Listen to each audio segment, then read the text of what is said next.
In the underworld of the early 20th century, power was a currency few women were allowed to hold, but Stephanie St. Clair, Virginia Hill, and Helen Gillis took it anyway. They walked beside mob kings and public enemies, sometimes as allies, sometimes as rivals, always as survivors. Their stories are not footnotes to men's legends, but the record of women who played the game on their own terms and lived long enough for history to remember their names. As the story begins, tell us where you're listening from and what time it is. If you enjoy the story, like the video and subscribe to support the channel. Under the pale winter sun of 1931, Harlem was a stage, and Stephanie St. Clair knew how to command it. The air was sharp enough to sting the lungs, the streets slick with a thin sheen of frost, but she walked them as if she owned not just the pavement, but the men who paced it. A fur-trimmed coat, black, thick, and heavy with the quiet weight of money, framed her tall frame. The brim of her hat cast a deliberate shadow over her eyes, leaving the faintest glint when the light caught the edge of her gaze. She moved down 7th Avenue slowly, not out of hesitation but with the deliberate pace of a queen surveying her territory. 2 men flanked her, bodyguards in long overcoats, with hands buried deep in their pockets. Where the shape of a pistol might have been resting, people saw them first, then her, and they stepped aside, not because they wanted to greet her, not because they wanted to be close, but because in Harlem, in those years, proximity to power could be as dangerous as defying it. Clutched in her gloved hand was a sheaf of typed pages, the ink still smelling faintly metallic. They were copies of an open letter she had sent to the Amsterdam News and a handful of other local papers. In it, she accused high-ranking officers of the New York Police Department of accepting bribes from mobsters, of looking the other way while their people were harassed, and of trying to drive her out of the numbers game she had built from the ground up. She named names, not whispers in back rooms, but names in black ink for the city to read. The audacity of it was staggering. In a world where survival meant keeping your head down street, Claire was lifting hers high, daring the city to strike. And this was no empty gesture. She had calculated the risk. The letter wasn't simply a complaint. It was a declaration of war. The sound of Harlem in 1931 wrapped around her. The muffled shouts of vendors selling roasted chestnuts on street corners. The distant rattle of an elevated train, the clipped heels of women rushing to work in department stores. Every block she passed was another reminder of the empire she had claimed here. Not a throne built in marble halls, but one carved out of back rooms, tenement basements, and shoe boxes full of betting slips.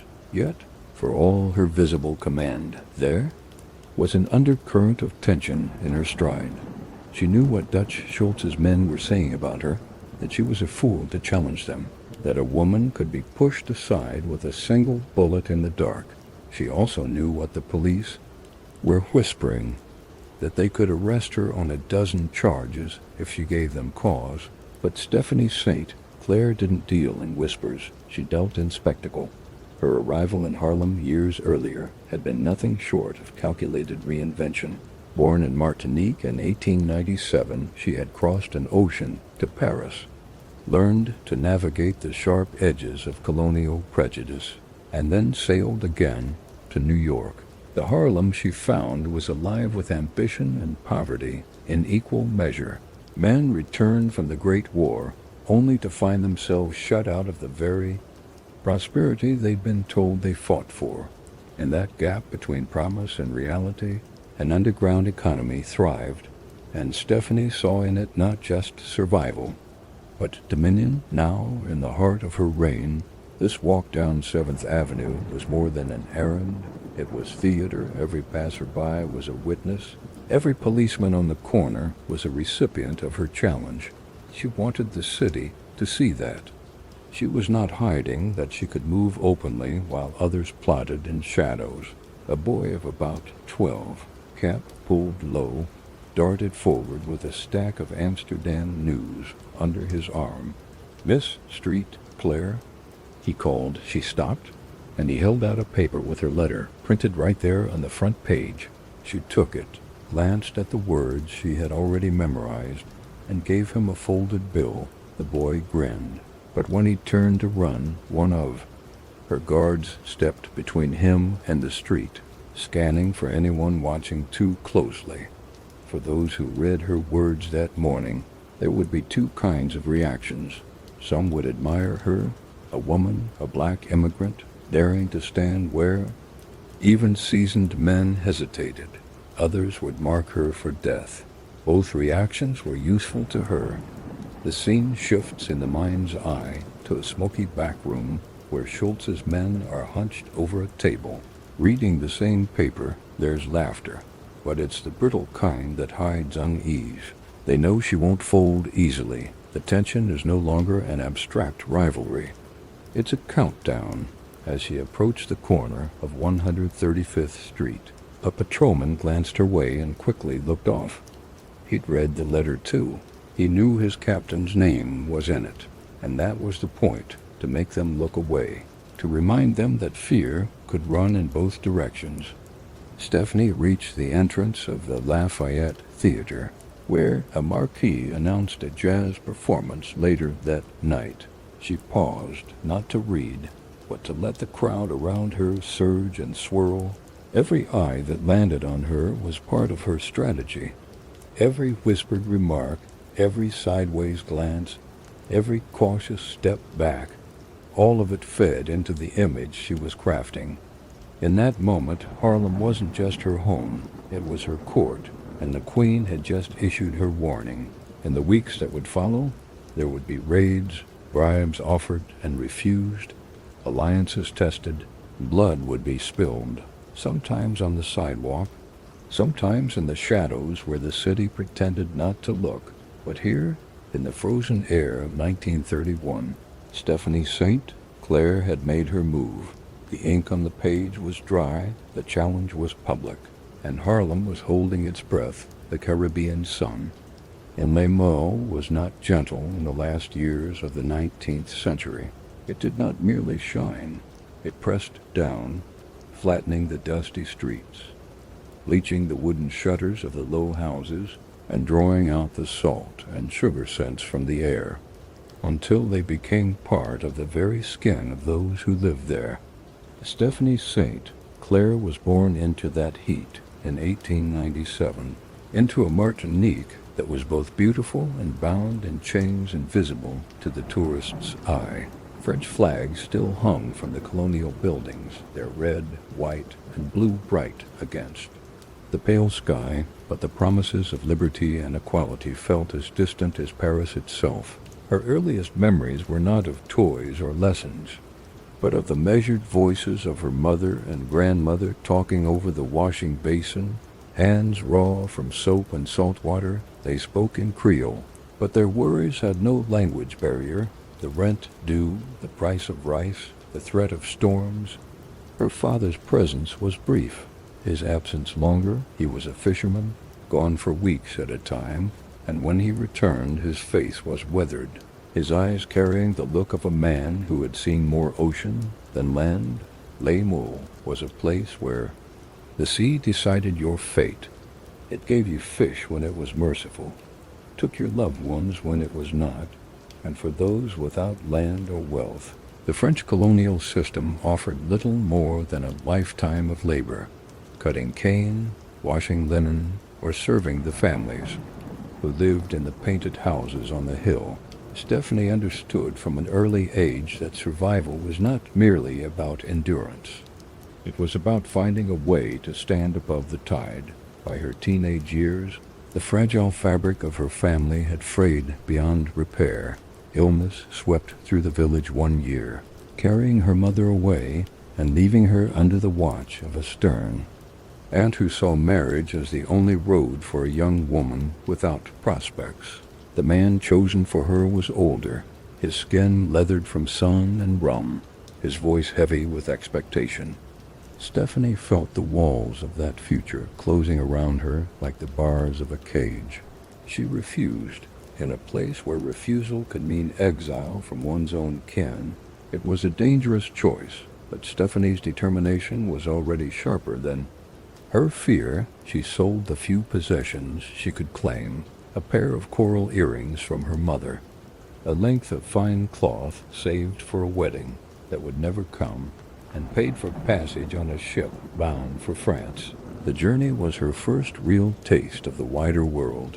The ship's deck reeked of salt and engine oil, the air thick with the mingled languages of passengers from islands across the Caribbean.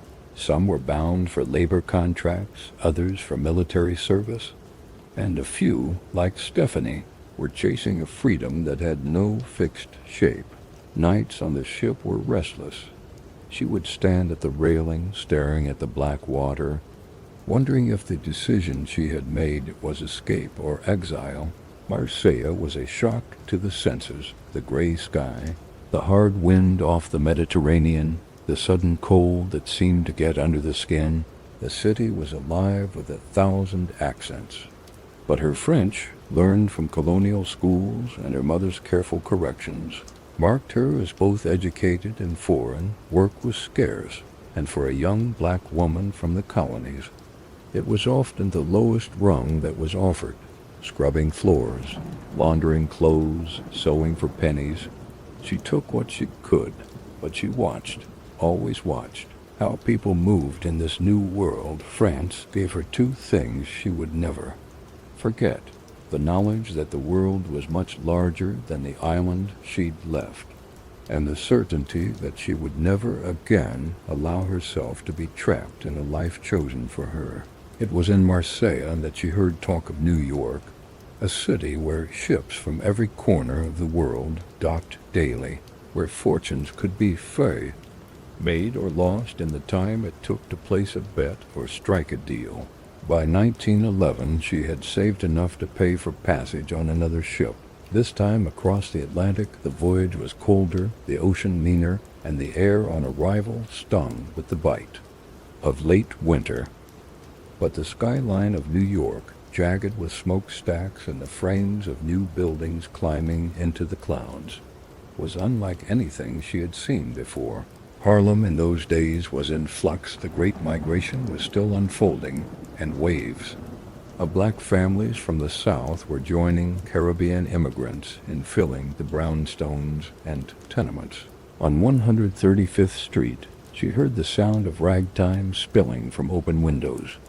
On Lenox Avenue, she smelled frying plantains and collard greens in the same block.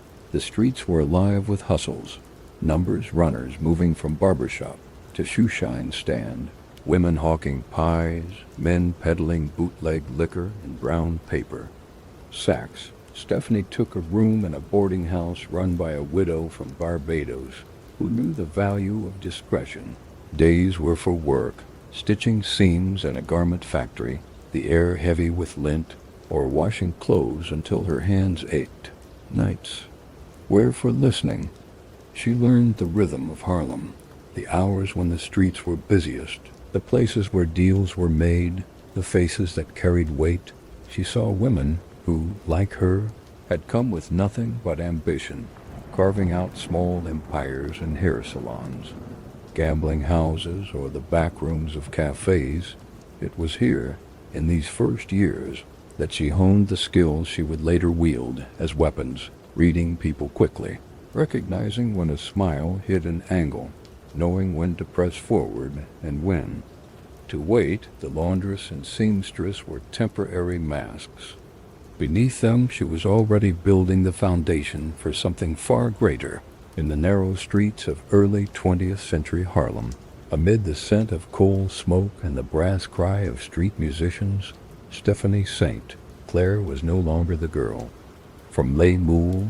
She was becoming the woman who would one day walk 7th Avenue as its queen, and she was learning that power in this city belonged to those who could see the game before anyone else knew it had begun. Harlem in the 1910s had a pulse that could be felt long before it could be seen. It was in the shuffle of leather soles on the sidewalks, the syncopated chatter of street corners, the muffled thump of pianos from upstairs rooms where light leaked through half-closed blinds. By day the district smelled of coal smoke and baking bread. By night, of whiskey poured in back rooms and the faint burn of cigar smoke curling from between laughter and whispers. Stephanie S.T. Clair learned early that the heartbeat of this place was not kept by the music alone. It was measured in the passing of small slips of paper, the exchange of coins, and the folding of dollar bills into careful squares.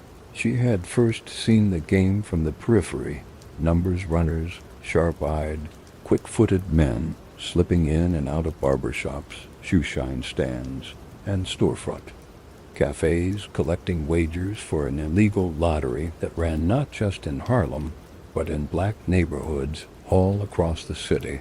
The game was deceptively simple. Bettors chose a 3-digit number, and if their number matched a day's winning combination, their payout could be 25 to 1, sometimes 30 to 1. It was a poor man's stock market, one that moved in nickels and dimes, but carried the electricity of possibility. The winning numbers weren't conjured from thin air. They were often drawn from figures published in newspapers, daily horse racing results, stock market totals, lending the game an air of legitimacy. That was part of the beauty. It was hiding in plain sight. At first, Stephanie merely watched. She noticed the runners' routes, the trust their customers placed in them, the subtle way cash and paper changed hands with no word exchanged. She saw that the operation was as much about discipline as it was about luck, a network of collectors, controllers, and bankers who each took a cut before the winnings were paid. The men at the top lived well, not in ostentatious mansions, but in fine suits, and with a quiet assurance that the money was steady day after day.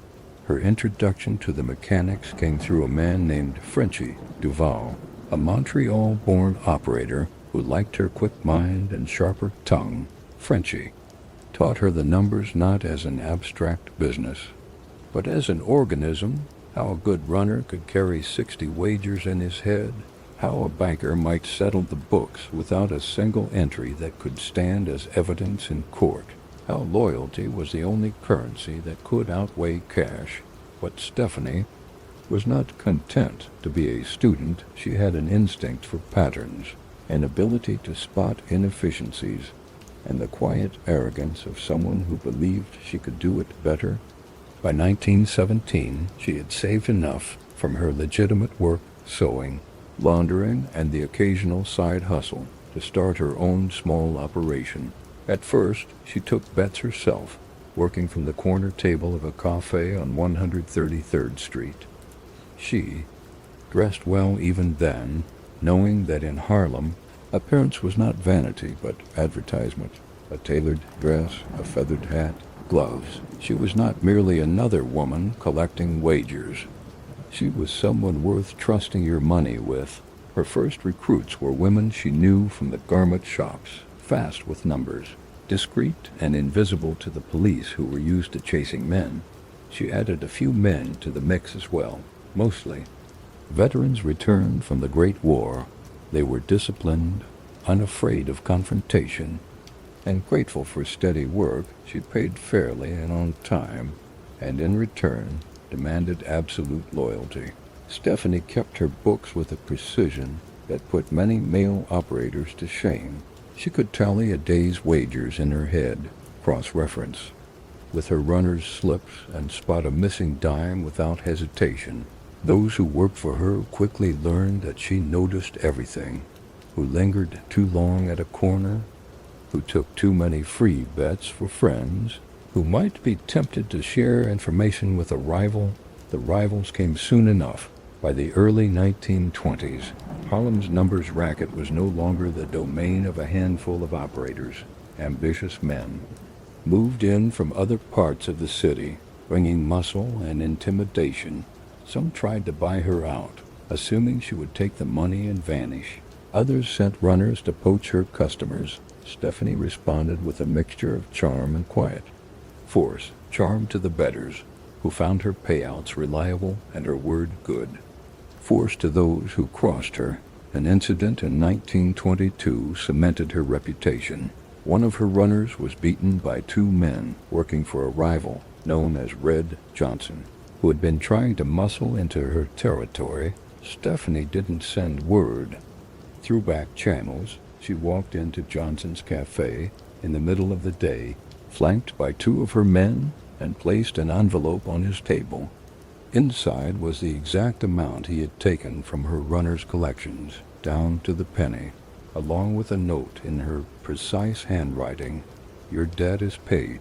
This is the last time." Johnson did not test her again. Her visibility was a double-edged sword. While her dress and confidence drew customers, they also drew the attention of the NYPD at the time. The police relationship with the numbers racket was complicated. Some captains took bribes to look the other way. Others saw arrests as a way to extract more money from operators. Stephanie was approached by more than one officer offering protection in exchange for a cut.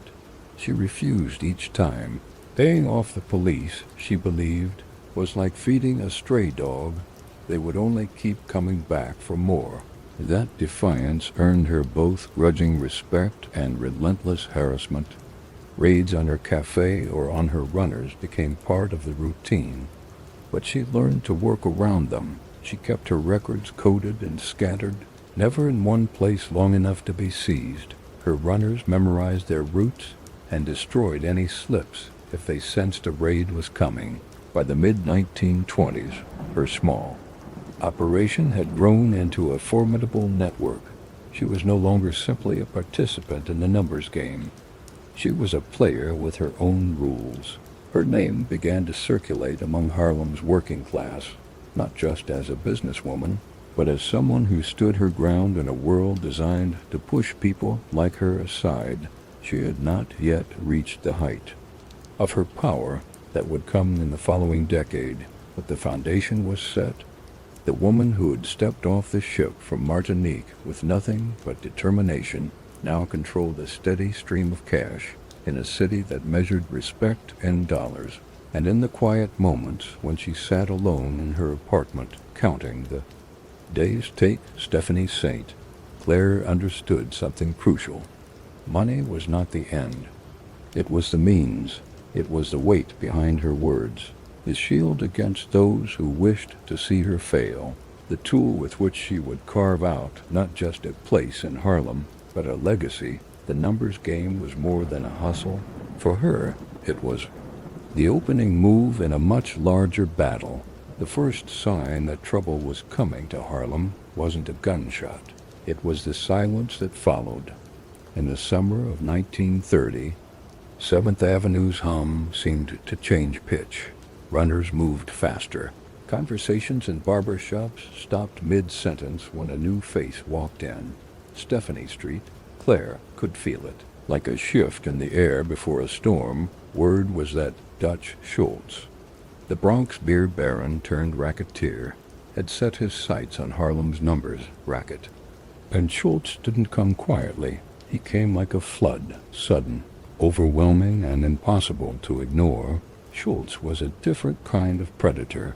While most Harlem operators worked on relationships, paying respect to the neighborhood's unwritten rules, Schultz operated with the blunt efficiency of an occupying force.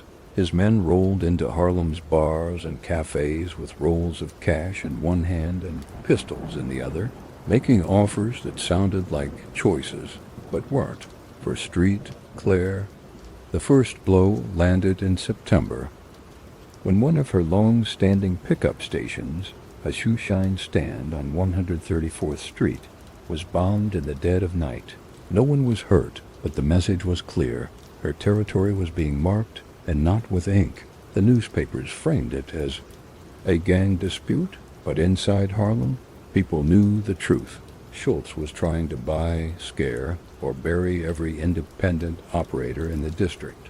And he had an advantage: police captains who looked the other way when his men carried shotguns in broad daylight, and who suddenly found reason to raid the operations of his rivals.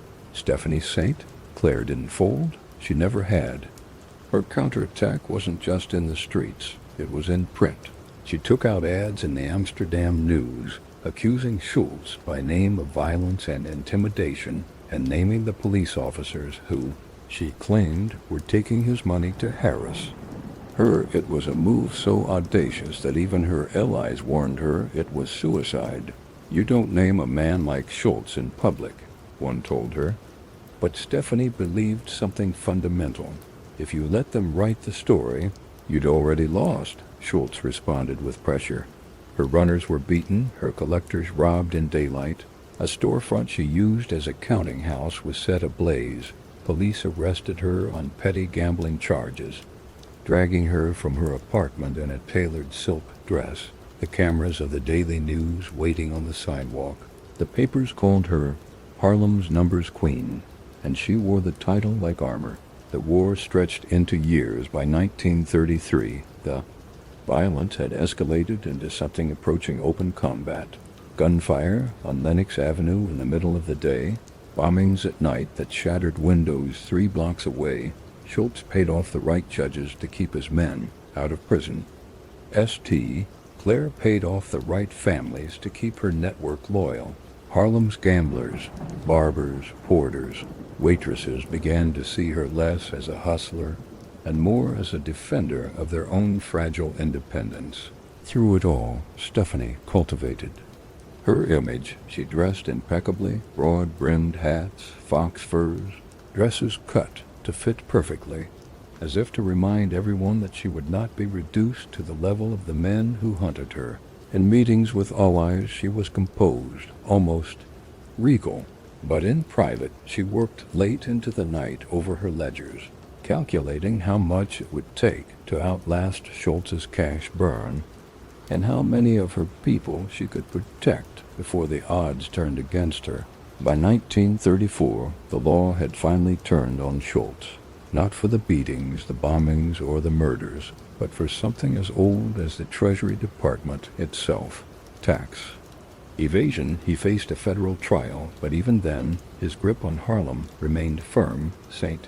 Clair understood that if Schultz went to prison, it wouldn't end the threat. His machine would keep running, just under a different name. In the fall of 1935, the war ended not with a treaty, but with a shot fired miles away from Harlem.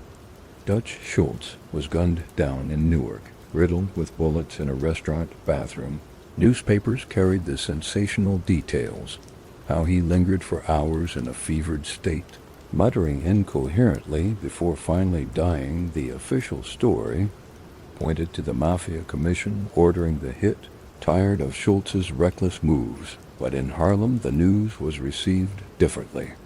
To many there, the end of Schultz was the end of an occupation, and though Stephanie's Clair hadn't ordered the killing, her refusal to bow to him became part of the legend. In the bars and street corners, they told it like a parable. The woman who stood up to the mobster and lived to see him fall. Her war with Schultz had cost her money, time, and the lives of some in her circle, but it had also crystallized her role in Harlem's memory. She was not just a numbers boss anymore. She was a folk hero, the figure in the fur coat who had written her defiance into the newspaper, stared down the most dangerous man in New York, and walked away still holding her crown.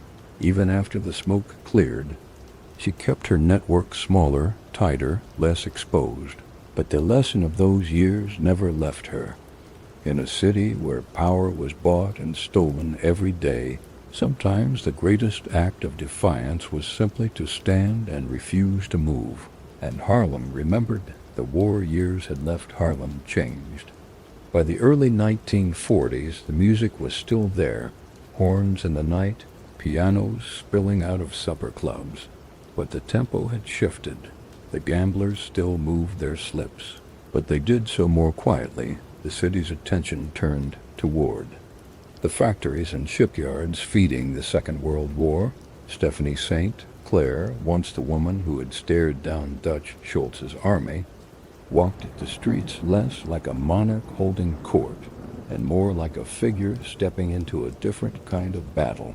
She had survived the era of the bombings and the beatings. She had survived the police dragnets and the backroom threats, and, with Schultz long dead, her place in Harlem's underworld was secure, but her ambitions had moved beyond it. By her own calculation, she had made enough money to never again be at the mercy of anyone's wage or whim. The Madame Queen had begun her slow retreat from the numbers game, handing territory to trusted lieutenants, closing the books on certain corners entirely. In their place came a new obsession, the city's own hypocrisy. She had seen it for decades. The same officers who shook down working-class black residents for pennies at card games, while their captains and commissioners took envelopes from white gangsters who operated with impunity. She had outlasted Schultz, but the rot he thrived on was still in place. Stephanie began to use her greatest remaining weapon, her voice. Not the quiet voice in the back room, but the one that could reach an entire community in print. She resumed writing her open letters to the Amsterdam News and other black papers, naming officers who brutalized residents, calling out judges who gave harsher sentences to black defendants than to white ones for the same crimes. These were not just accusations. They were meticulously documented, each letter typed with the same precision she had once given to her ledgers. Her critics said she was reckless. Her allies said she was fearless. She would have said she was simply unwilling to be silent. It was during this period that she met Sufi Abdul Hamid, the self-styled Black Hitler of Harlem, a man as polarizing as she was. He was a political activist, a labor organizer, and a firebrand preacher, often dressed in military style, uniforms, and known for speeches that mixed black nationalist rhetoric with fierce critiques of economic injustice. Their marriage in the mid-1930s was not the beginning of her activism, but it did sharpen its edge. Together, they became a visible and often controversial pair in Harlem's political life. Hamid's causes were as bold as his appearance, boycotting businesses that refused to hire black workers, challenging white-owned banks to lend in Harlem, denouncing police brutality from street corners. Stephanie shared his passion for justice, though her methods were often less theatrical and more surgical. Where Hamid might call a rally, she would arrange for copies of a damning report to be delivered to every black newspaper editor in the city. Their partnership was not without strain. Hamid's rhetoric and his personal life attracted enemies and scandal, but for a time they moved in sync, feeding off each other's resolve. When Hamid died in a plane crash in 1938, Stephanie mourned him deeply. But she did not retreat from the causes they had fought for. If anything, his absence hardened her. She redoubled her efforts, targeting not just individual cases of abuse, but the broader system that allowed them to persist. Through the 1940s and 1950s, Harlem changed again. The post-war years brought new migrants from the South, new music, and new tensions as drugs began to replace the numbers game as the most profitable and most destructive street economy. Stephanie had no taste for narcotics. She saw heroin as a poison that drained both the pockets and the spirit of her community. From the sidelines, she criticized the dealers as parasites and condemned the police for allowing the trade to flourish. While still harassing small-time gamblers, her life had narrowed in geography, but not in purpose. She lived in a modest but well-kept apartment, her days structured around reading, writing, and walking the neighborhood. Even into her 60s, she was a striking figure, tall, elegant. Her posture unbent, shopkeepers greeted her with deference. Older residents still whispered her name with a mix of awe and affection reserved for someone who had once fought their battles in public There were younger people who didn't know her history, who saw only an older woman with old-fashioned clothes and didn't realize she had once faced down armed men and corrupt captains without blinking. But those who did know remembered not just the glamour, but the defiance, the image of her stepping out of a police precinct after yet another arrest, hat tilted just so, a faint smile, daring the city to do its worst. In the 1960s, Harlem was again a place of protest and urgency. The civil rights movement was in full stride, and though she was no longer on the front lines, Stephanie lent quiet support where she could, donations to legal defense funds, advice to young organizers about which politicians could be pressured and which could not. She aged with dignity, refusing to soften her views or her voice. When she spoke, it was still with the clipped precision of a woman who expected her words to be printed exactly as she wrote them, and she still wrote often at a small desk by the window. The clack of the typewriter keys a familiar rhythm to neighbors who passed her building. On December 1969, Stephanie S.T. Clair died at the age of 72. There was no great spectacle, no parade of dignitaries, but the news moved quietly through Harlem, in barbershops, in church basements, in the back rooms of old cafes. People remembered. They remembered. The Madam Queen who had refused to pay off the police. The woman who had walked straight into Dutch Schultz's path and lived. The writer whose words had named names when no one else dared. In the weeks after her death, her typewriter sat on the desk in her apartment. A sheet of paper still rolled into the carriage, half filled with sentences that would never be completed.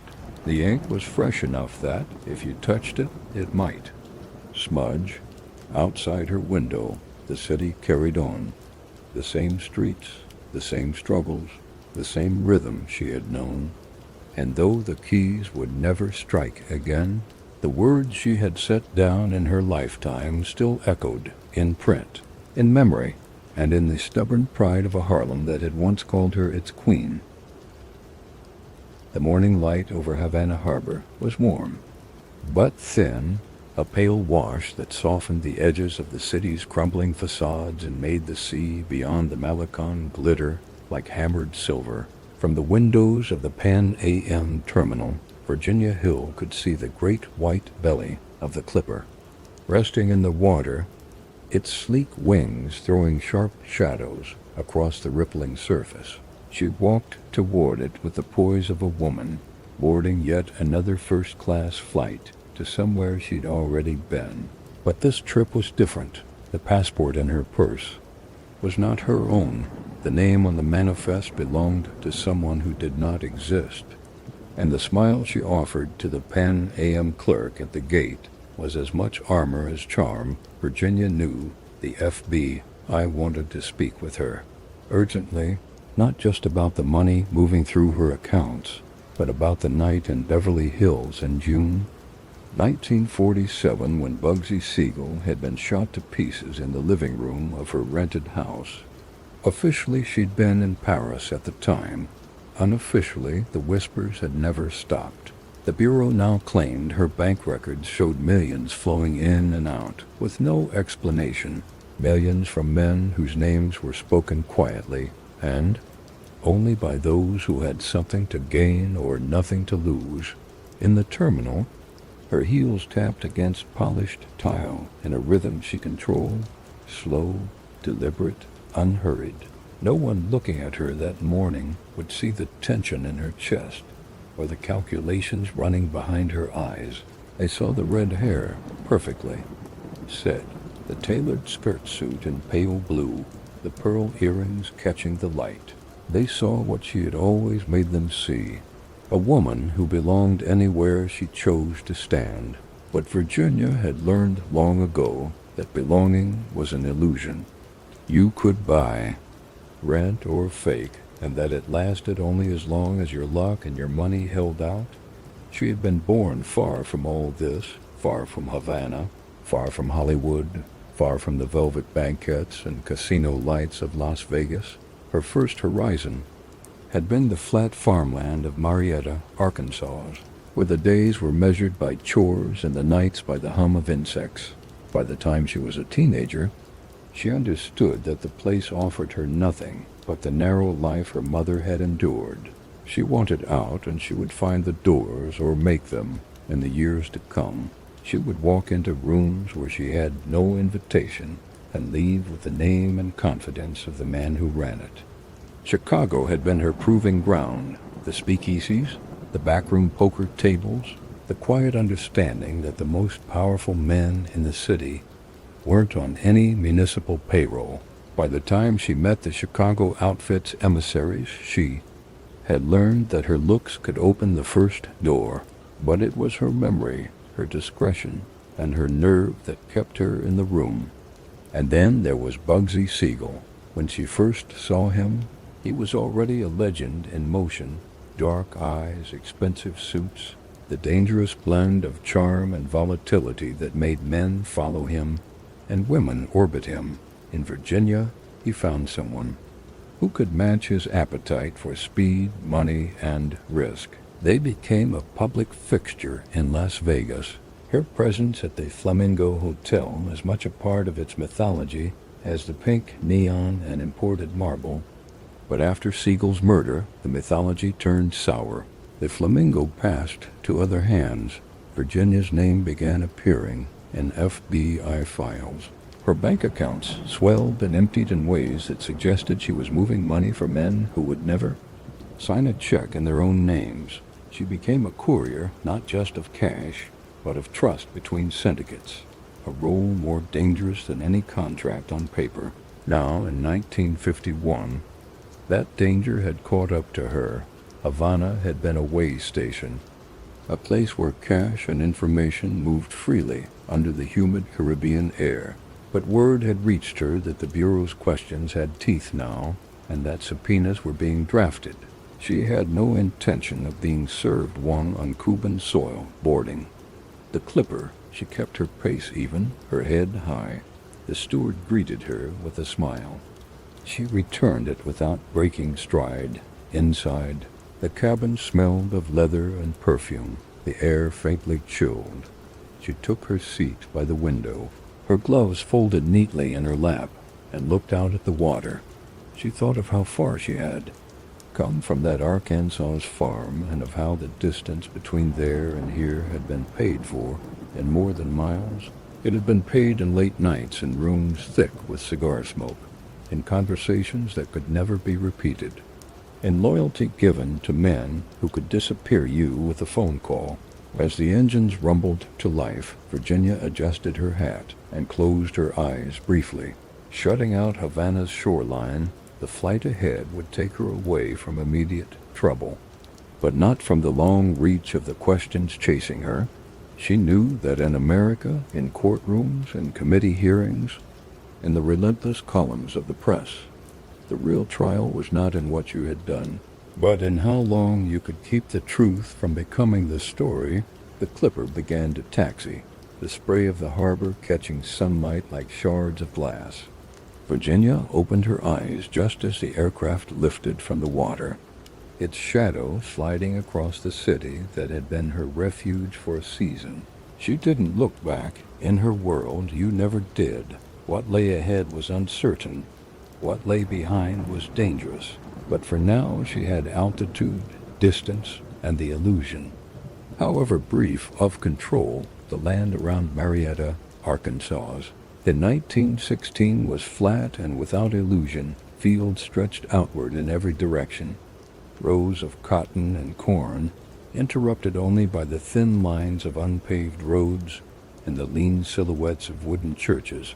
The Hill family lived in a weathered, clapboard house at the edge of one such road, its paint long surrendered to the sun, its porch sagging under the weight of years. Inside, the air in summer was heavy with the scent of sweat and boiled greens. In winter, it held the thin smoke of a stove struggling to heat too many rooms. Virginia Hill was born here into a family that had little in the way of property and less in the way of opportunity. Her father took work where it could be found, hauling lumber or plowing fields for other men's crops. Her mother managed the house with quiet efficiency, but it was clear from an early age that Virginia did not intend to remain bound to its walls. Restlessness was not just a trait.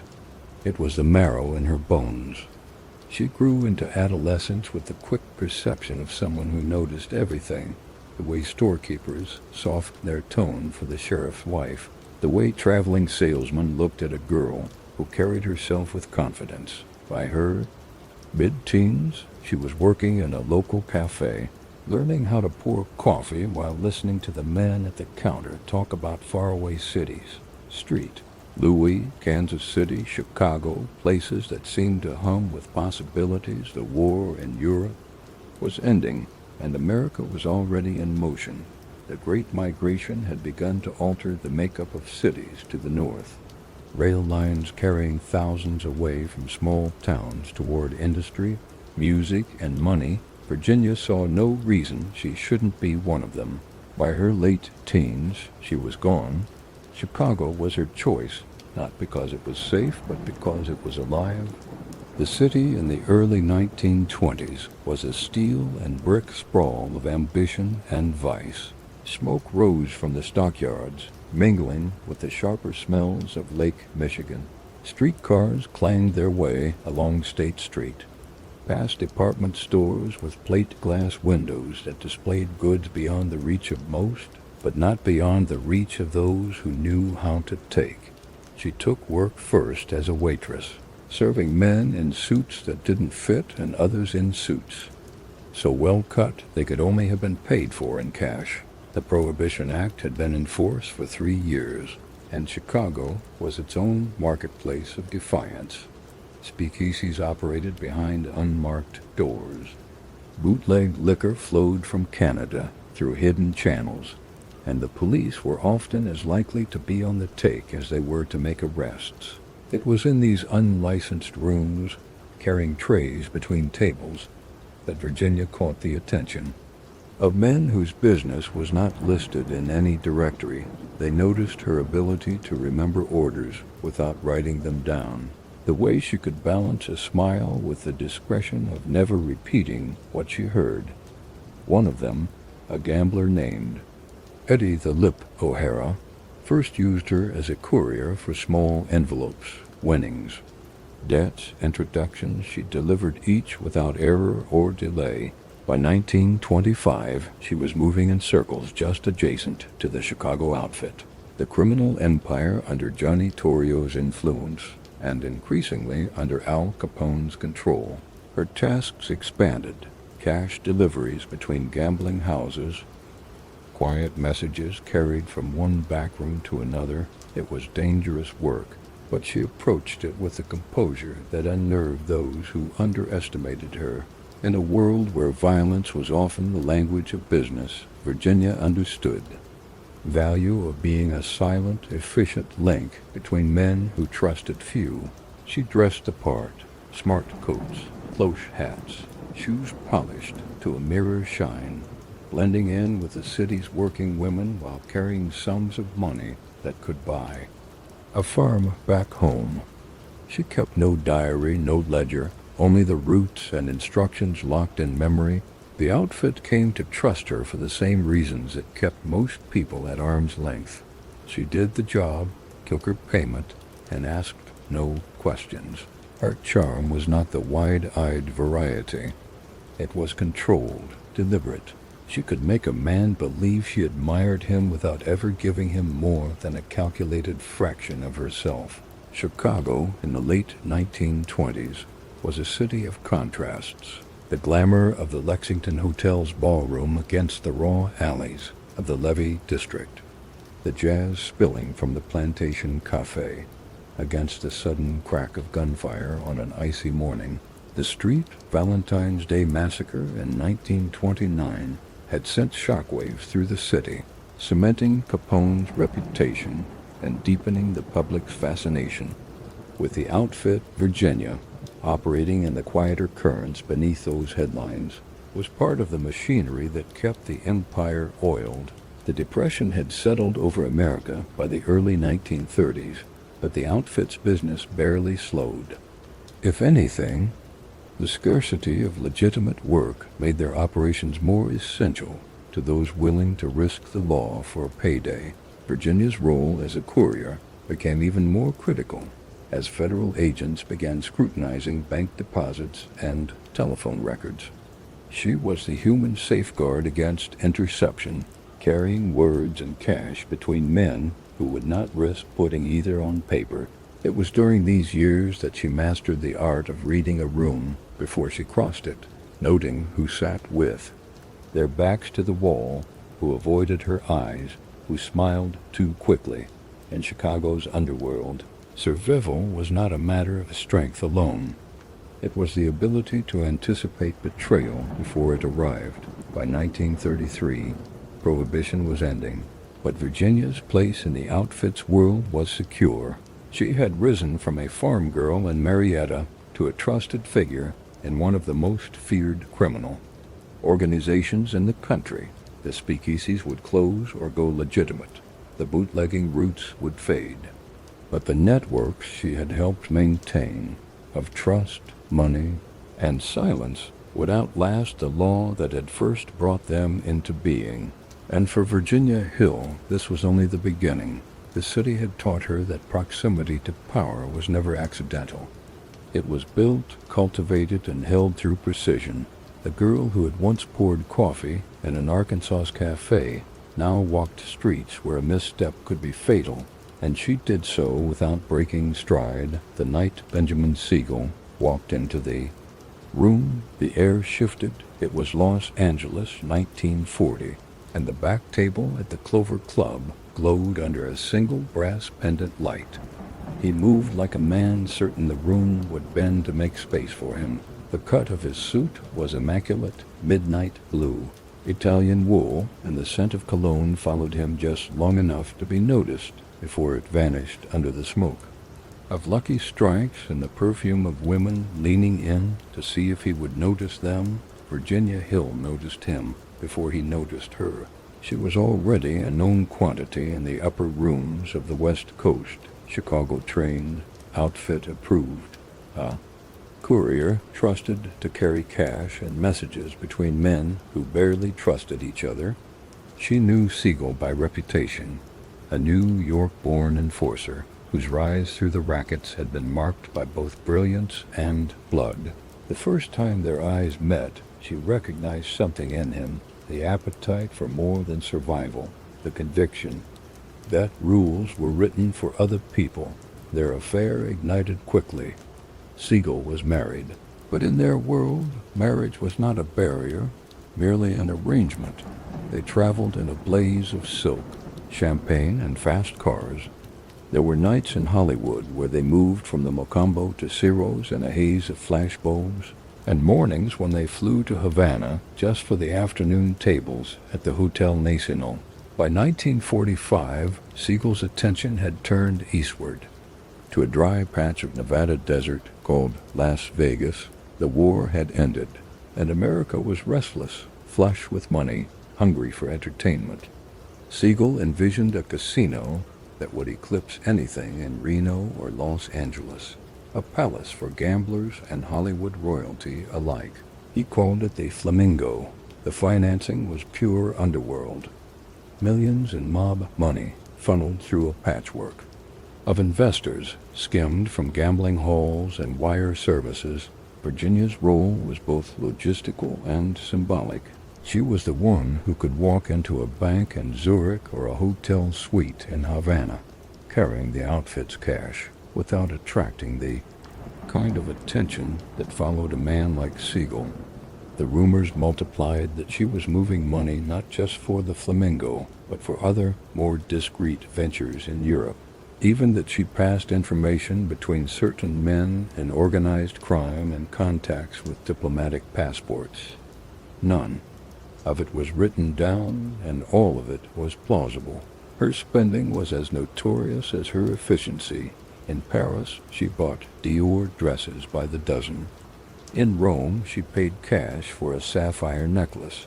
Back in Los Angeles, she kept a house on North Linden Drive that seemed designed for photographs, polished floors, long drapes, and a living room where Siegel's associates could lounge and tailor it. Slacks, their shirts open at the collar. When asked where the money came from, she smiled the way gamblers do when asked for their system, as if the answer was both simple and none of your business. The Flamingo opened in December 1946 under a desert sky so black it made the neon look like a wound. It was a disaster. The rooms weren't finished, the staff wasn't trained, and the high rollers stayed away. Within weeks, the doors were shut, and Siegel's investors, mob bosses from New York to Chicago, were asking where the money had gone. Virginia was in and out of Las Vegas during those months, still moving cash, still taking meetings in back booths, still loyal to Siegel, but she could feel the shift in the air. Spring of 1947 brought a second opening for the Flamingo, and this time it worked. The casino floor hummed, the suites were full, the Hollywood crowd came. For a few months, it seemed, Siegel had pulled it off, but the question of the missing millions had never gone away. Meetings were held without him. Voices were raised in back rooms where his name was spoken without respect. On the night of June 20, 1947, Virginia was in Paris.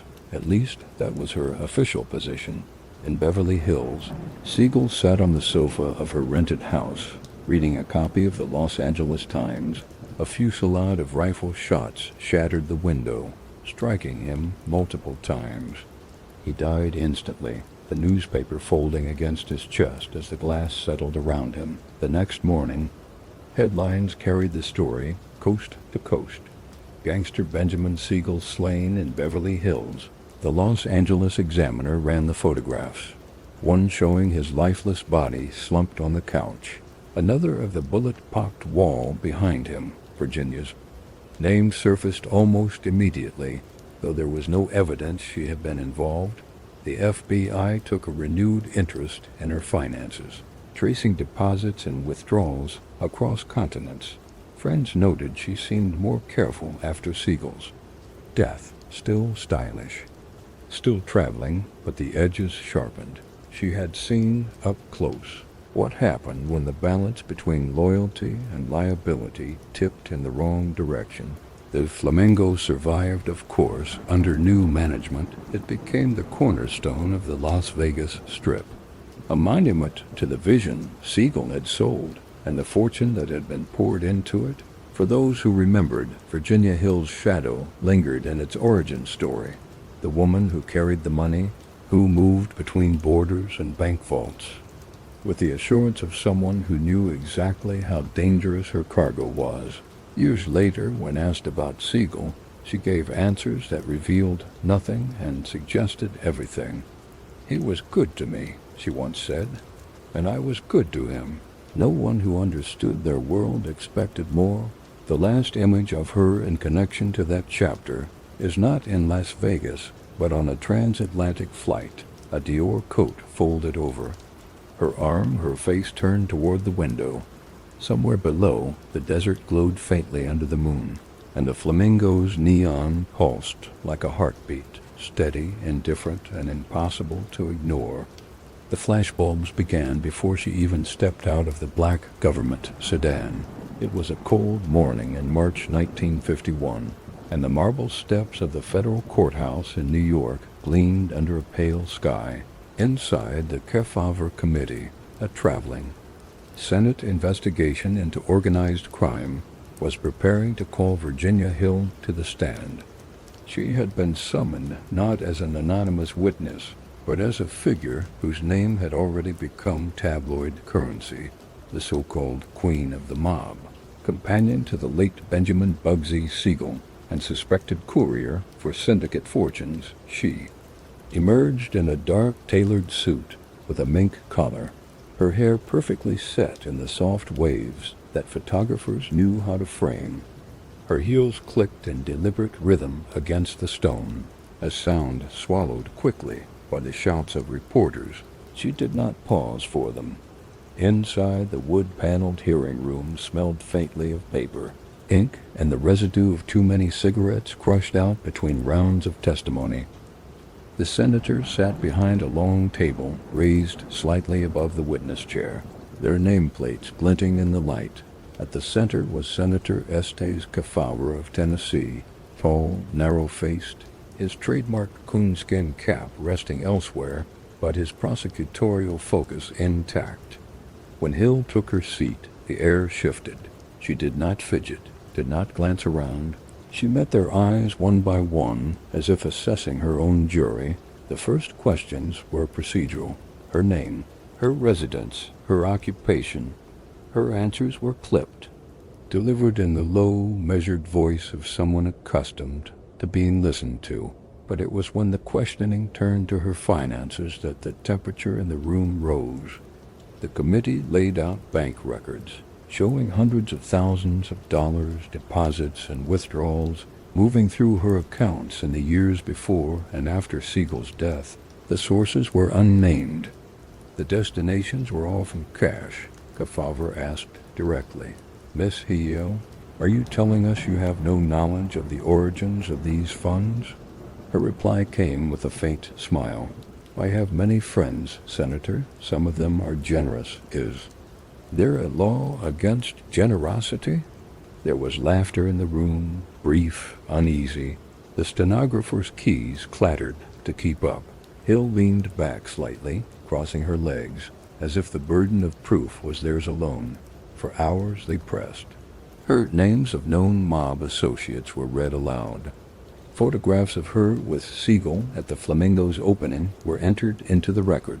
She parried with wit when she could, and deflected when she could not. When asked about trips to Switzerland and France, she spoke of vacations, of shopping, of a little gambling. The senators, seasoned in parsing evasion, noted the pattern. The absence of detail where detail mattered most. The press gallery scribbled furiously. By the afternoon, wire services were already drafting headlines. Hill ducks mob tie questions, mocks Senate query. Virginia Hill charms but avoids answers. Her performance, because it was, in part, a performance, would make her one of the most talked-about witnesses of the hearings. But it would also erode what remained of her credibility outside. The chamber, the post-Siegel years, had not been kind. Relationships came and went, none with the staying power or danger of Bugsy. Her finances, once buoyed by the steady current of underworld cash, began to falter under the weight of legal fees, lavish habits, and increasing scrutiny from the Internal Revenue Service. She spent long stretches in Europe, living in hotels from Paris to Salzburg. Each move timed to stay a step ahead of tax summonses and federal investigators. Those years abroad had their own rhythm. The cafe tables in Montmartre where she read the Herald Tribune. The high-ceilinged hotel lobbies where she lingered over coffee, scanning for familiar faces. She still traveled well, but the margins were thinner. In Rome, she sold jewelry to cover expenses. In Vienna, she rented smaller suites. The name that had once opened doors now drew the kind of attention that closed them quietly. Without explanation, the Kefauver appearance was both a culmination and an exposure. For the senators, she was a witness whose very life connected the glamour of Hollywood to the brutality of organized crime. For Virginia, it was a test of her ability to control the story. She walked out that afternoon into another wall of flashbulbs, her expression unchanged.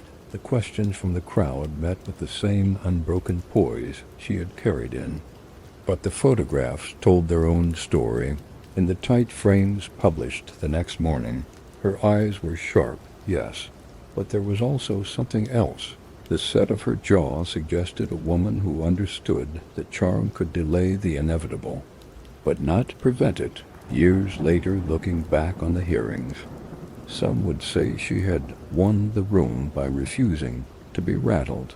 Others, reading the transcripts, would see the careful omissions as the slow collapse of a facade. Either way, the moment was fixed in public memory. Virginia Hill, sitting under the hot lights of the Senate chamber, answering questions with a smile that revealed nothing and concealed everything. As she left the courthouse that day, a reporter shouted, "Miss Hill, do you think this will change your life?" She paused just long enough to meet his gaze. "Everything changes," she said. Before stepping into the car, the door shut, the engine turned over, and the sedan pulled away into the gray afternoon, leaving behind the echo of her voice and the certainty that whatever came next, it would not be a return to what had been. The snow in the Austrian Alps had a way of swallowing sound. It muted the rumble of distant traffic, dampened the bark of dogs, and even softened the crunch of boots on the icy lanes that threaded through. The market town of Kappel, a quiet place outside Salzburg. By the winter of 1966, Virginia Hill had been here more than a decade, living behind the whitewashed walls of a modest chalet with green shutters and a garden buried under frost.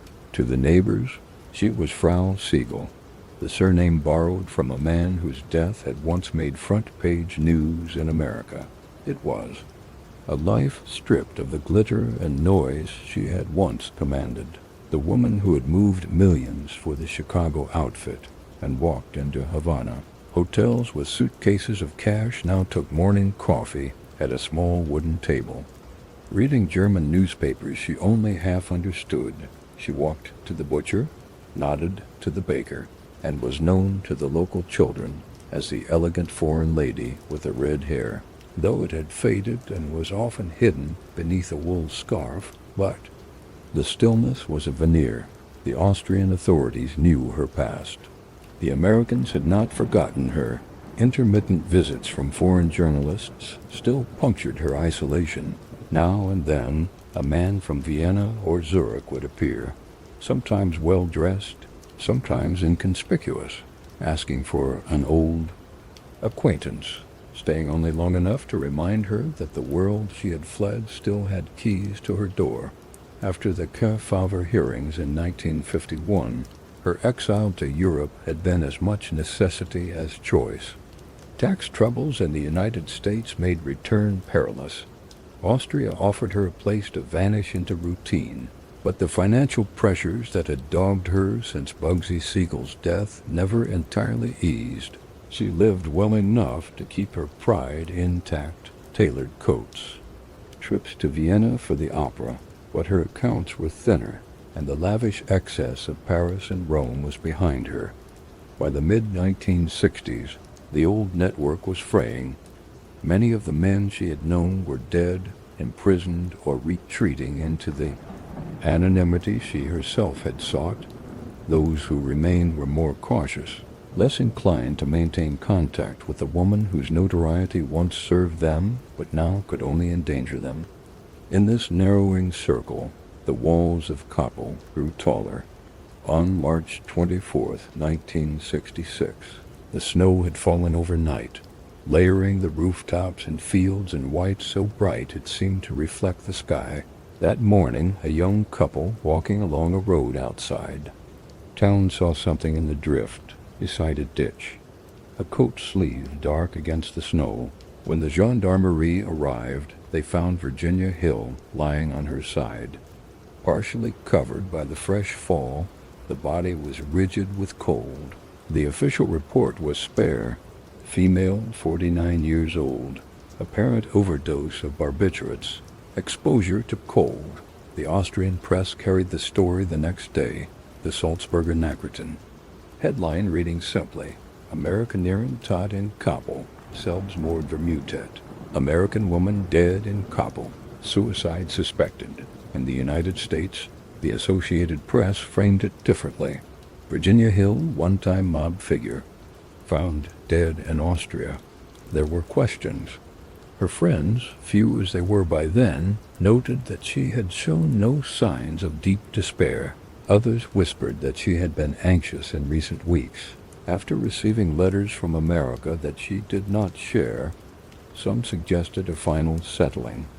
Of accounts by men who did not appreciate loose ends, in organized crime the ledger is long. and time does not always dull the ink. The Austrian authorities closed the file quickly. Toxicology confirmed the overdose.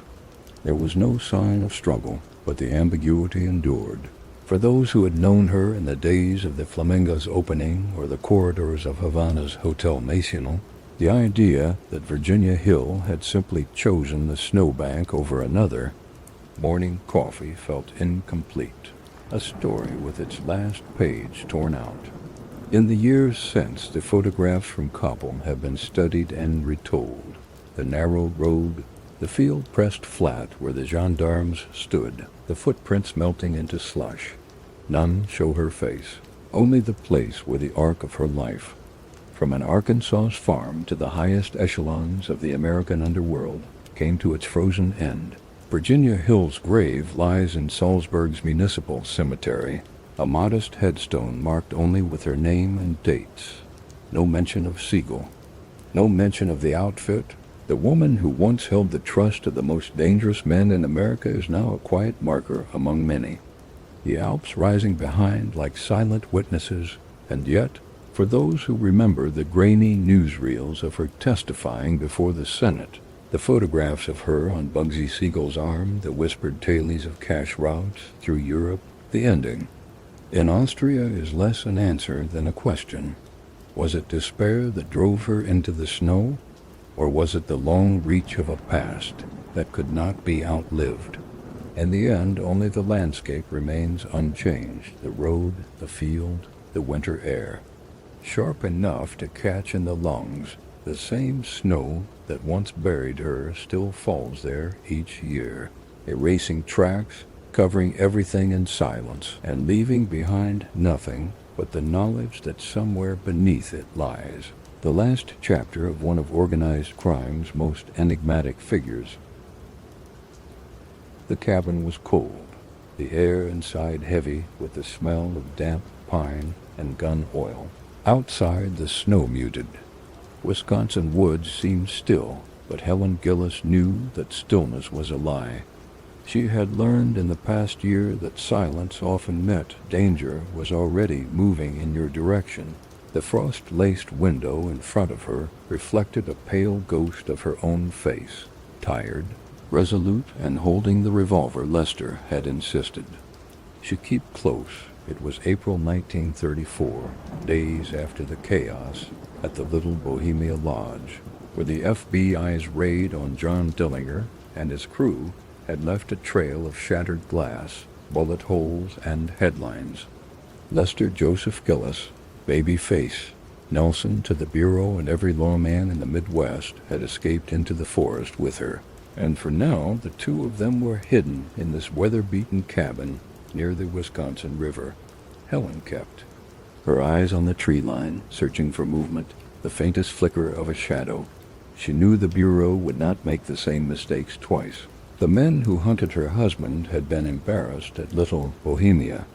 Humiliation was a wound federal agents rarely allowed to heal without blood. Only a year earlier, she had been Helen Warzeniak Gillis of Chicago, a Polish American girl from the West Side, married young to a charming man with quick hands and quicker talk. Lester's jobs had started small: car theft, burglaries, the occasional stick-up. She had believed in those early days that the money was temporary, that they would leave it behind once they had enough to build something steady. But the Depression had a way of stripping away patience and inflaming appetite. By the spring of 1934, Lester was no longer just another armed man in a getaway car. He was a nationally wanted bank robber tied to John Dillinger's gang, linked to violent shootouts that left lawmen and bystanders dead. Helen's transformation had been equally swift, from a Chicago housewife to a fugitive's partner who understood the language of maps, the weight of ammunition, and the discipline of keeping her mouth shut in every diner and boarding house.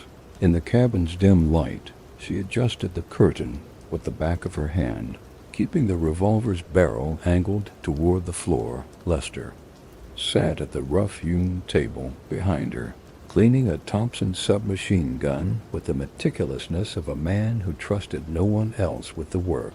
His face was harder now than when she'd first met him, but the eyes were the same, quick, assessing, and always somewhere else, even when he looked at her.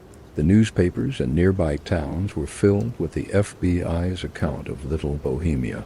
The Chicago Tribune called it a wild night in the North Woods, while the Milwaukee Sentinel described Nelson as armed, dangerous, and bent on escape at any cost.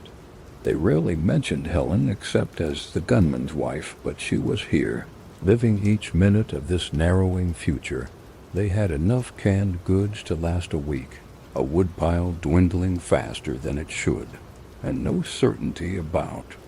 When they could move, Lester spoke in clipped sentences now, his focus entirely on avoiding capture.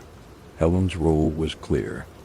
Keep watch, keep quiet, and be ready to move at the first sign the Bureau was closing in. Her mind, though, wandered back to Chicago. She thought of the crowded sidewalks of the West Side, the corner stores with barrels of pickles and sacks of flour, the laughter of her sisters when she still believed she would live within a few blocks of them forever. Those memories felt like they belonged to someone else. Outside, a crow landed on a bare branch, shaking loose a scatter of snow. Helen's fingers tightened around the revolver. She was not a natural gun woman. She knew it, and Lester knew it, but she had practiced enough to make her point if anyone came through the door without knocking. The transformation had been forced, but it was complete. In this world, you learned to be dangerous or you didn't last. The hours passed with the slow grind of the wind against the cabin walls. Somewhere in the distance, a vehicle backfired, or maybe it didn't. She looked at Lester, who gave no sign he'd heard it, but she knew better. He heard everything. By nightfall, the oil lamp's glow painted the walls in amber, and the sound of the river was the only constant. Helen sat again by the window, revolver across her lap. She understood now, with the clarity she hadn't wanted a year ago, that there was no easy way back to the life before. Even if they survived the week, even if they made it to Chicago, or beyond, the Bureau would not stop. Lester's name was inked on too many wanted posters. His face burned into too many memories, but she also understood the pull that had brought her here, the loyalty, the shared defiance, the belief that standing beside him meant she would not be left behind in a city that forgot people overnight. The Helen who had once waited in a flat for him to come home with a pocket full of cash was gone, and her place was the woman in the cabin, keeping watch, weapon in hand. Her life narrowed to a single purpose: survive the night, and then the next. Outside, the snow kept falling, covering the tracks that led to their door in the silence. Helen knew that erasing tracks was only ever temporary. Somewhere beyond the trees, the Bureau was still moving toward them, and she would be here when they came. ChatGPT said snow in Chicago never fell gently in the winter of 1911. It came down in thick, wind-driven sheets, burying the brick tenements of the cities, Polish neighborhoods until the alleys became narrow canyons of ice. Inside one of those cramped, coal-heated flats near Division Street, on the city's west side, a child named Helen Warziniak was born into a world defined by endurance. Her father worked long shifts in the stockyards, the smell of blood and sawdust clinging to his clothes when he came home. Her mother kept the household together with a steady hand, cooking big pots of cabbage soup and pierogi to feed a family that could not afford waste. They were Polish immigrants in an America, but did not yet know how to pronounce their names. Part of a close-knit but insular community where church bells marked the rhythm of the week, and where your survival depended as much on your neighbors as it did on your own wage. The west side of Chicago in the 1910s was loud and restless, the air thick with the smoke of coal fires. The cries of pushcart vendors selling bread and apples on Milwaukee Avenue, and the rumble of streetcars cutting through the frost. Helen grew up among these sounds, walking to St. Stanislaus Kostka School in winter boots lined with newspaper, learning English from nuns who rapped knuckles without hesitation. She was quick with her studies, but quicker with her instincts. She understood early that knowing when to speak and when to stay silent could be more valuable than any lesson written on a chalkboard. By the time she reached her teenage years in the mid-1920s, Chicago was a different city. Prohibition had turned it into a capital of bootleg liquor, with speakeasies hidden behind barber shops and tailor stores. The headlines spoke of men like Al Capone and Dion O'Banion. But for most families in Helen's neighborhood, the underworld was something glimpsed from the corner of the eye. A neighbor who suddenly wore a better suit, a cousin who moved to a bigger flat without saying where the money came from. Helen first saw Lester Joseph Gillis at a neighborhood dance in 1927. He was 17, lean, with a grin that seemed to belong to someone twice his size. He was not yet baby face. Nelson, just a boy from the same working-class streets, already restless, already leaning toward the edges of the law. He asked her to dance, and she said yes. He had a way of making the crowded parish hall fade to nothing, his voice low, conspiratorial, as if they already shared a secret. Their courtship was quick. Lester brought her to movies at the Biograph Theater, bought her ice cream on warm nights, and talked about the future in terms that stretched far beyond the narrow grid of the West Side. He had ambitions, vague, grand, and dangerous, and Helen, though cautious, was drawn to the current he created. By 1929, they were married. It was a simple ceremony, attended by family and a handful of friends. She thought they were starting the kind of life she had seen her parents live. Hard work, long days, and the slow building of a home. Lester took jobs when he had to, but there were weeks when the money seemed to appear from nowhere. She didn't ask too many questions. In their world, some questions were less about curiosity and more about crossing a line you couldn't uncross. The truth was, she was already being pulled into a current she didn't fully see. The friends who came to the flat for coffee were not just old neighborhood pals. They were men with records, men who spoke in shorthand about work that didn't mean factory shifts. The cars Lester drove were not his own, and though Helen told herself these were temporary measures, she noticed the way he carried himself, the confidence of someone who had learned that quick money was easier than slow money. In those early years, she still believed she could keep her distance from it. She still went to church on Sundays, still visited her mother with baskets of bread, still imagined a future that might turn away from the streets Lester was learning to navigate. But Chicago in the late 1920s was a city that rewarded risk and punished hesitation.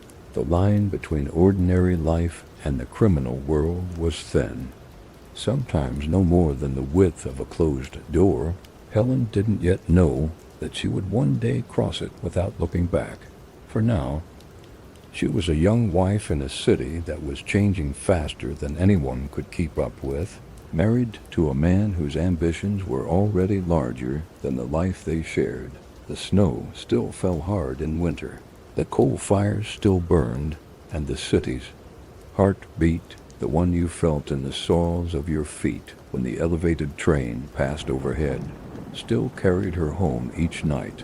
But the quiet, unremarkable days were numbered. In Chicago, they always were. Snow whipped across the cracked two-lane highway, streaking the windshield of the Ford as Helen Gillis gripped the wheel tighter. The wipers scraped in tired arcs, barely keeping the road visible under the pale wash of the headlights. In the passenger seat, Lester slumped low, his coat collar turned up, one hand pressed against his ribs. The smell of gunpowder still clung to him, faint but undeniable, a trace of the chaos they had just driven away from. Somewhere behind them, another small-town bank lay in ruins, glass shattered, cash drawers emptied, and a lawman bleeding in the street. It was 1932, and they had been running for 2 years. Since Lester had stepped into the orbit of the Dillinger gang, the tempo of their lives had accelerated beyond anything Helen could have imagined when she married him back in Chicago. Days were now counted in miles, weeks measured by the distance to the next job. The Midwest was their map: Iowa, Minnesota, Illinois, Wisconsin. Each state bore another fragile layer of protection against the lawmen who wanted him dead. The reality of life on the run was nothing like the pulp magazines described. There was no glamour in the threadbare blankets of a roadside motel and sleeping fully dressed so they could leave at a knock.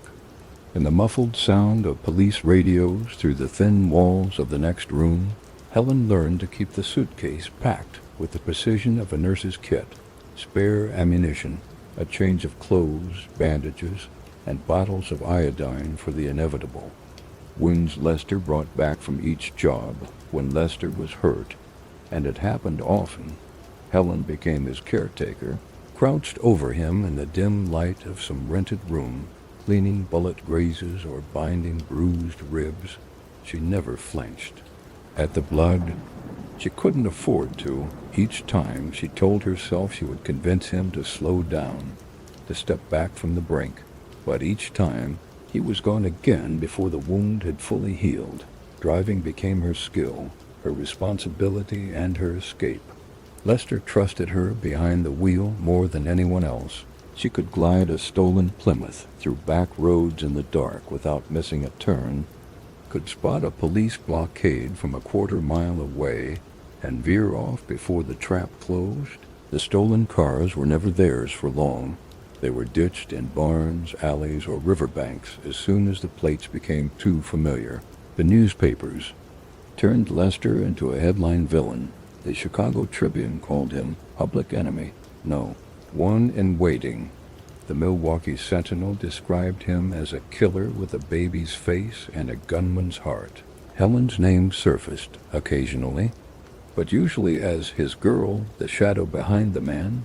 She preferred it that way. Anonymity was its own armor. Still, there were close calls in Mason City, Iowa. They barely slipped out ahead of a sheriff's posse, Helen driving barefoot to keep her wet shoes from slipping on the pedals. In Rhinelander, Wisconsin, a rooming house owner recognized Lester from a wanted poster and tried to lock the front door before they could leave. Helen distracted him long enough for Lester to slip out the back. Each escape left them more wary, more careful, but also more aware that the net was tightening. They survived by blending into the noise of America in the early 30s. The long lines at soup kitchens, the crowded train stations, the endless churn of people moving in search of work. Lester's suits were warm but clean, Helen's dresses plain enough to be forgettable. They paid in cash, tipped just enough to be polite, and kept their heads down. Yet the violence was never far away. When Lester pulled the job, it was fast and ruthless. He carried a .45 automatic and a Thompson submachine gun, and he was quick to use them. Helen didn't watch when he left, and she didn't ask questions when he returned with the take. But she heard the news reports, saw the photographs in the papers, grainy images of shattered glass and bodies under white sheets. She knew what those headlines cost in quiet moments. Rare as they were, she thought about the line they had crossed, the point at which going back became impossible. She told herself she stayed because she loved him, because in the chaos there was a strange kind of loyalty that bound them together. She told herself she could not betray him, not to the police, not to anyone.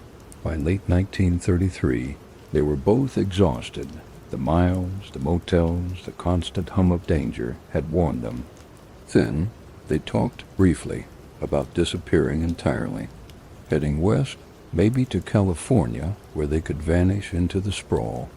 But even as they spoke, Helen saw in Lester's eyes that he would never stop. The rush, the money, the defiance, it was part of him now. In November 1933, they spent a week in a cabin outside Rockford, Illinois, hiding from federal agents who had traced them to the area. Snow fell steadily, sealing them in, the drifts rising against the door. At night, Helen lay awake listening to the wind in the eaves, wondering if this was what the end would feel like. Boxed in, nowhere left to go. When the thaw came, they were moving again. The next year would bring them into the center of the FBI's campaign against the last of the Midwest's public enemies. A campaign that would not stop until every one of them was either captured or dead. Helen didn't know then how close that reality was, or how quickly the years of running would come to a final bloody close.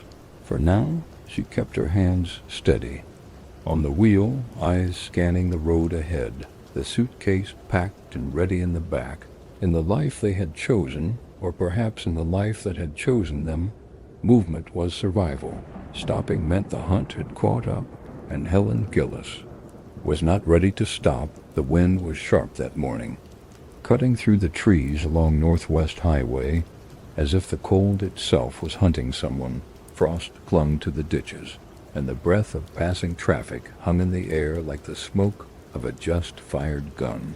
Out beyond the tidy storefronts of Barrington, Illinois, the sky was a flat, pale gray, a kind of sky that offers no comfort, no promise of shelter. Helen Gillis sat behind the wheel of the Ford V8, idling at the curb, her hands resting lightly but ready on the steering wheel. She knew the sound she was listening for, not the everyday noise of tires on gravel, but the deep, throaty cough of an engine pushed to its limit. It came at 10:30 a.m., as if on cue. The stolen maroon sedan burst into view, swerving hard onto the road. Its driver, Lester Joseph Gillis, known now in every headline as Babyface Nelson, hunched forward, one hand on the wheel, the other clutching a Thompson submachine gun out the window. Behind him roared an unmarked Ford, driven by FBI agents Herman Hollis and Samuel Cowley. The Bureau had been on his trail for months, following a string of robberies, sightings, and the unrelenting chatter of informants. This was no random chase. It was the culmination of a federal manhunt that had crisscrossed the Midwest since the summer. The Ford V8 carrying Nelson skidded to a stop in a gravel lot near the North Side Park area. Helen felt her chest tighten as she saw him step out into the open, the Thompson gripped at waist level. Hollis and Cowley emerged from their car in a practiced motion, weapons drawn, eyes locked. There was no warning, no shouted order. The air cracked with gunfire almost immediately. The battle lasted less than 4 minutes, but in those minutes the world narrowed to muzzle flashes, the bark of automatic fire, and the sharp, metallic scent of gunpowder. Witnesses later described it as a storm of bullets, the sound echoing through the crisp November air like a drum roll that would not end. Helen could see the blood already spreading under Lester's shirt, his steps faltering even as he kept firing. By the time Hollis and Cowley went down, both mortally wounded, Nelson had been hit at least 9 times. His right leg gave way, forcing him to lean against the car for balance. Helen was out of the Ford before she realized she'd moved, her boots crunching over the gravel, arms under his to pull him toward her. He was lighter than she expected. His weight diminished by months on the run, but he was still warm, still alive. She half carried, half dragged him into the Ford. His breath came in short, ragged bursts, the sound rattling in his chest.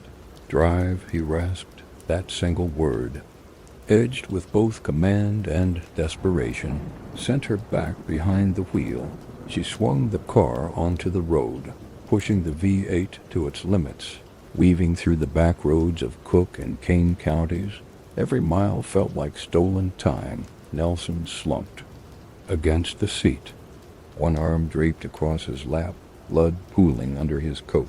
He tried to light a cigarette, but couldn't manage the match. Helen took it from him, lit it herself, and placed it between his lips. The safe house was a rented home in Wilmette, tucked away on a quiet street lined with bare oaks. Helen pulled into the alley, tires crunching softly over the frost. Inside, she led him to the back bedroom, lowering him onto the bed. The curtains were drawn, muting the winter light to a soft, pale gold. For the first time since Barrington, his eyes met hers fully.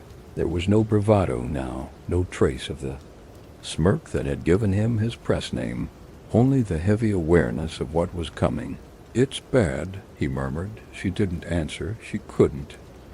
She pressed a towel to the wound in his side, feeling the warmth leach into the fabric almost instantly. Outside, the world continued. The faint hum of a delivery truck, the rustle of leaves against the siding. But in that room, time slowed to a crawl. She spoke to him quietly, telling him things he may or may not have heard, that the road had been theirs, that no one had caught them while they still had breath, that she was still here. His hand found hers and gripped weakly. By mid-afternoon, his breathing had become shallow. Each inhale an effort. Helen smoothed his hair back from his forehead, her other hand resting over his chest, as if to hold him in the world a moment longer. At 3:30 p.m., the last breath slipped out, almost soundless, leaving the room colder than it had been a second before. Helen sat with him for several minutes, her palm still over his now still heart. The man the FBI called the most dangerous criminal in America was gone, leaving only the quiet weight of the body and the faint scent of tobacco and gunpowder. She worked quickly after that. She pulled the curtains tighter, wiped the blood from the floorboards, and took the few belongings. They had a spare shirt, a hat, the cigarette case. Before leaving, she paused in the doorway. Looking back once, the light had shifted, casting his face into shadow, softening the features the newspapers had twisted into a caricature. She slipped out the back, disappearing into the cold November air before the bureau arrived. By the time agents stormed the house, Helen Gillis was already gone, leaving behind only the still form of Lester Joseph Gillis, husband, outlaw, public enemy, and the echo of a final flight that ended not in a prison cell, but in a quiet bedroom far from the streets that had once carried his name in fear. The Battle of Barrington would make the front page of every major paper the next day. Chicago Daily Tribune. Nelson slain in FBI shootout Hollis, Cowley Fall. But for Helen, there was no headline, no photo, no epilogue, only the endless road ahead, and the knowledge that the life they had burned so brightly had gone out in a matter of minutes on a cold Illinois morning.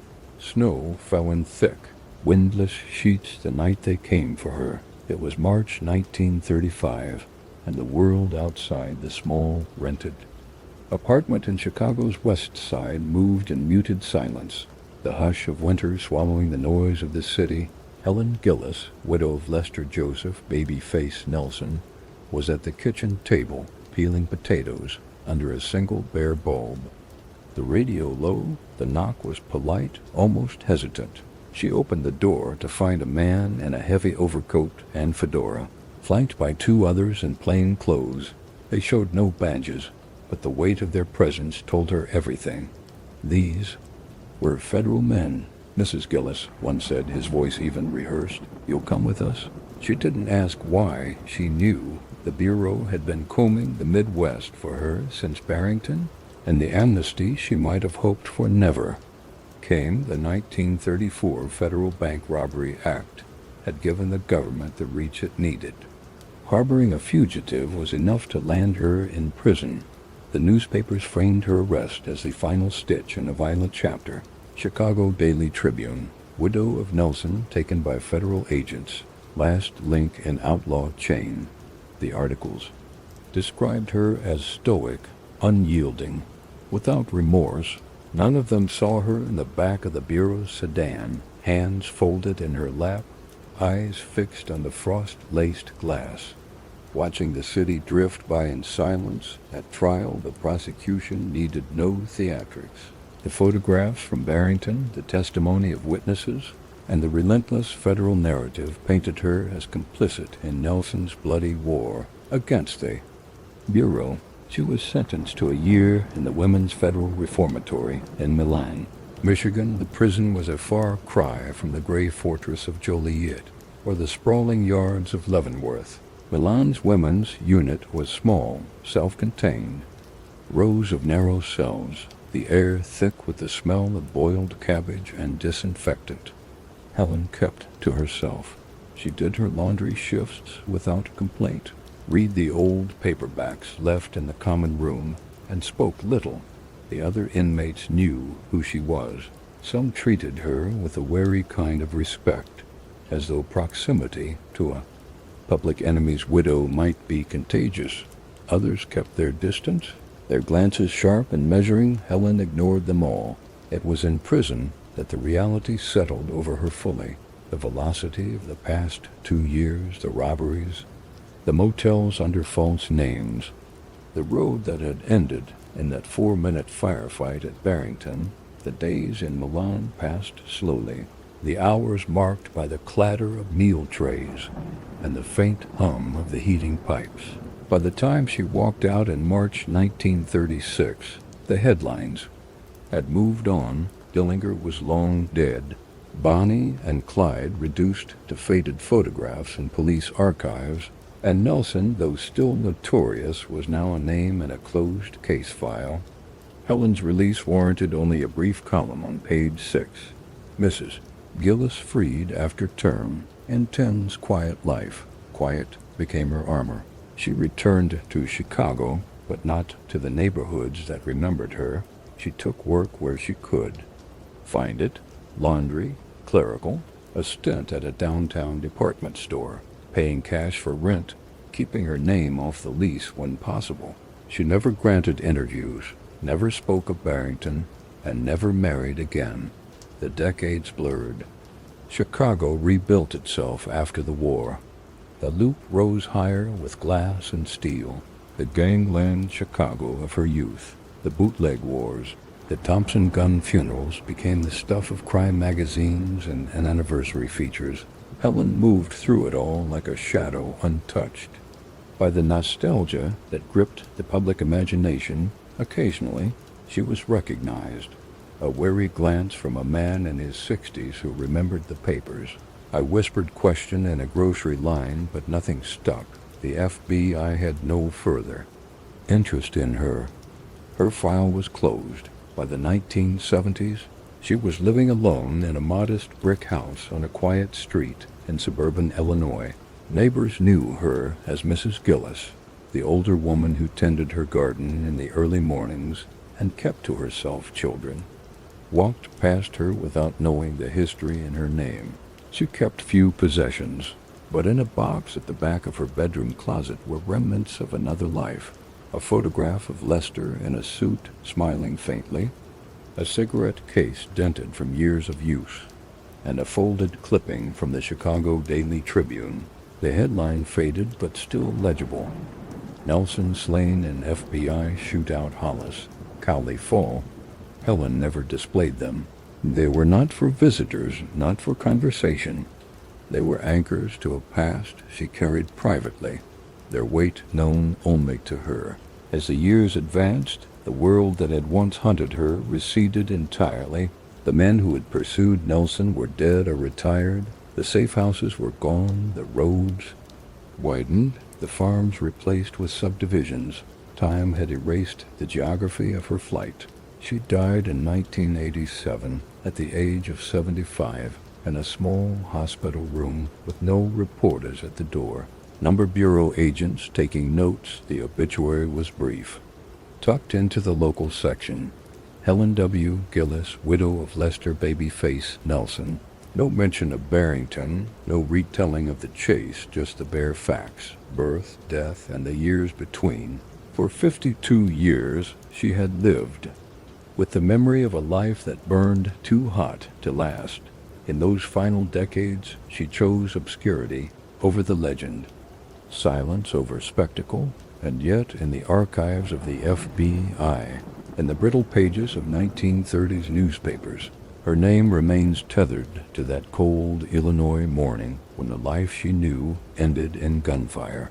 It is there, in those frozen headlines and grainy photographs, that Helen Gillis endures, not as a curiosity, not as a cautionary tale, but as the last living echo of an era when outlaws and the law met on open ground, and neither side came away untouched.